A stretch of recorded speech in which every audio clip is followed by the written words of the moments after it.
They smiled at each other and shook hands. Lieutenant Commander Byrd stood at attention and gave a salute in honor of Admiral Peary. Then they turned about and headed for Spitsbergen. जब उनको finally realise हुआ कि उन्होंने north pole cross कर लिया है, वो दोनों बहुत खुश हुए.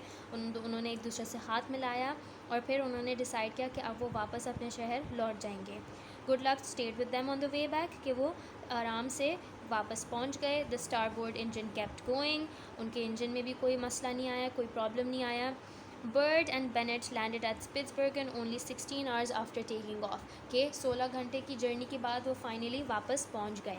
उन्होंने 1300 माइल्स का रास्ता कवर किया था. And they had flown to where no aircraft had ever flown before, कि वो ऐसे जगह पे गए अपने एयरक्राफ्ट को लेके जहाँ पहले कोई अपना एयरक्राफ्ट लेके नहीं गया.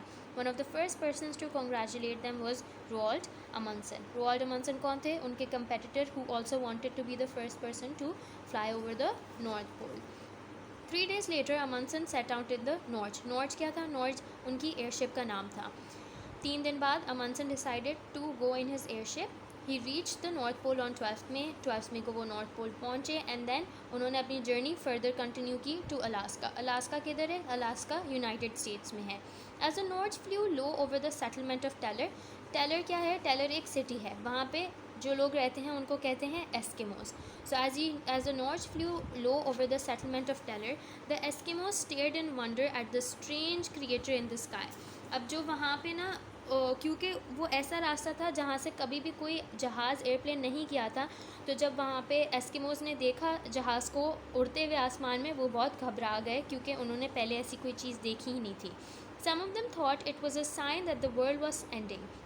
और उनको क्या लगा कि अब आखिरकार जो वर्ल्ड है वो ख़त्म हो रही है. Then Amundsen called out for help in landing the airship. फिर उन्होंने अमंडसन जो थे, जो एयरशिप फ्लाई कर रहे थे, उन्होंने एस्किमोस की मदद मांगी to help him land the airship.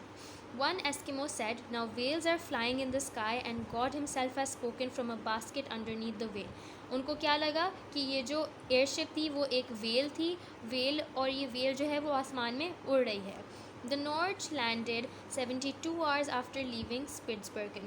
आखिरकार स्पिट्सबर्गन से उसका जो जर्नी थी वो कितने घंटों की थी? 72 आवर्स की थी. And after 22 hours Nortje land कर गई.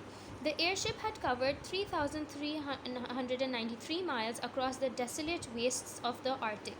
Desolate wastes मतलब कोई चीज़ जो बिल्कुल खाली खाली होती है. तो आर्टिक में ज़्यादा लोग नहीं रहते, ज़्यादा घर नहीं होते हैं, वो एक बिल्कुल खाली सी जगह है जहाँ पे नॉर्ज फाइनली लैंड कर गया.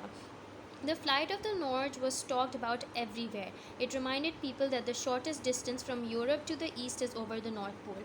ये जो फ़्लाइट थी इसके बारे में सब लोग बात कर रहे थे, और इस फ़्लाइट की वजह से लोगों को फाइनली रियलाइज़ हुआ कि सबसे छोटा रास्ता यूरोप से, ईस्ट से लेके यूरोप तक, वो रास्ता है जो नॉर्थ पोल से जाता है. Mark my words, said some experts. One day people will be traveling by air from Europe to Japan by way of the North Pole. काफ़ी जो एक्सपर्ट्स होते हैं, प्रोफेशनल्स हैं, उन्होंने क्या बोला कि एक दिन ऐसा आएगा जब सारी एयरप्लेन्स जो होंगे वो नॉर्थ पोल वाले रास्ते से यूरोप टू जापान जाएंगी.